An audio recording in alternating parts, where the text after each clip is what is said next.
Hi, this is Joe from Citrus County Porch Life with the AA Word of the Day. The word for August 6th, 2024 is driven.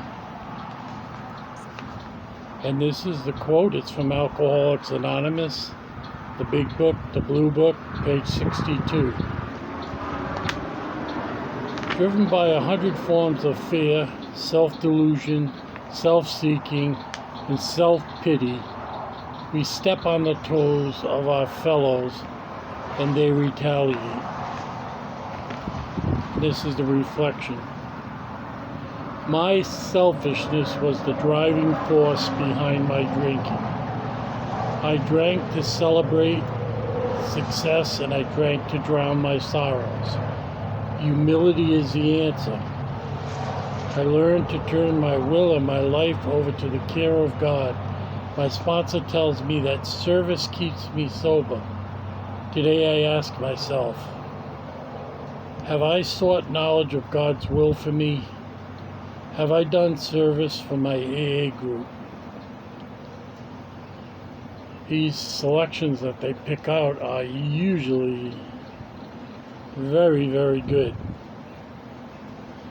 And in the quote, they mentioned fear, driven by 100 forms of fear. My fear was that I spent all this time thinking that I was learning how to drink without the bad effects of drinking, liver problems, a host of other problems, high blood pressure. But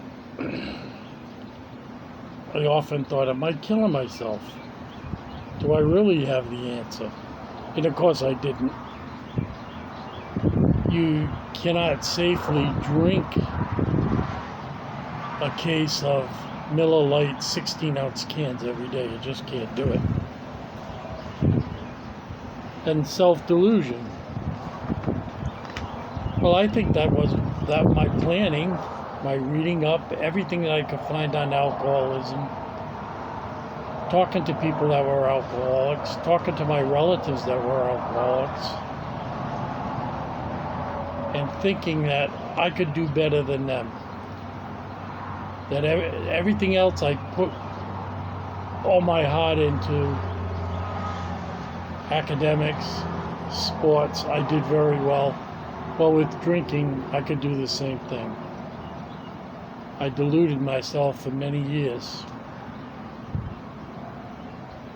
And I think up the wake-up call was one morning I went to make cereal. It was wheat checks, and I poured the milk in, and then I got a big spoon, and I tried to eat it with the spoon, and my hands were shaking like that. I couldn't stop them, and I had to stop. And that was the first hint. Outside people, doctors, had told me that I drank too much. The guy that did my appendix surgery told me that I drank too much. He said I had a fatty liver. But what did he know about me? He wasn't my friend. He didn't know. Well, that really scared me, because it wasn't anything I could control, and it went on for a while. And that was another small step to the conclusion that I couldn't drink safely and I had to surrender. Then it mentioned self-seeking. Me. My whole goal in life was to be able to drink until I passed out. In fact, I can tell you, I used to go to, in my town there were like 4 liquor stores, but I wouldn't go to one more than 2 times in a week. And I had a Chevy S10 pickup, and I'd load the beer in that. And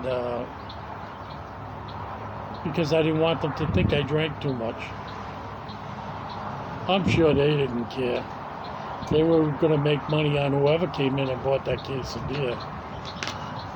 And, you know, anything, the whole world could have blown up, but I wouldn't have cared as long as I could sit and drink. So that was my self-seeking. And self-pity, well, we all have that.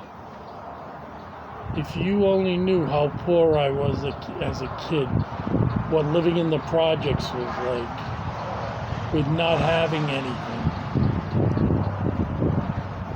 And I use that to justify my drinking.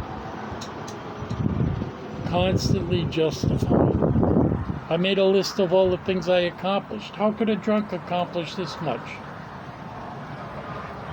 Yeah, I had a very good job. I had money. I was only drinking beer. It didn't break my back. I wasn't getting in any trouble because I isolated at home. I never drove a car while I was drunk. So that's the way my mind worked.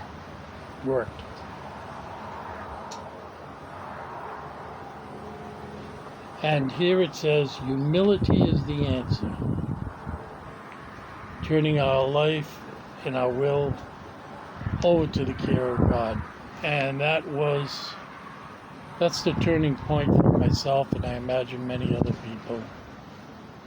You just, you think of the myth of Sisyphus and or of Atlas rolling the world up the hill and then having it come down, and every day you had to do the same thing. That's what I was doing.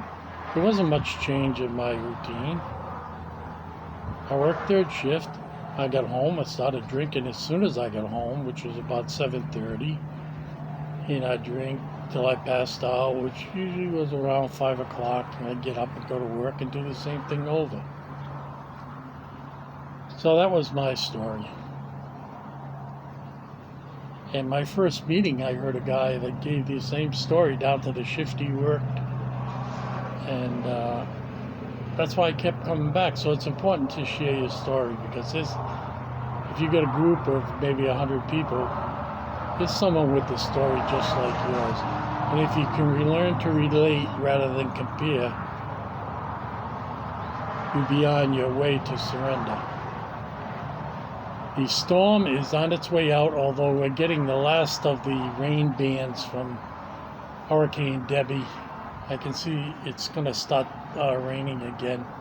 And the way they're coming in now, it's going to flood me on the porch. But I wish you all very well. Have a good and safe day for the 6th of August. Boy, is summer going by fast. In Latin we say tempus fugit. And that is the truth.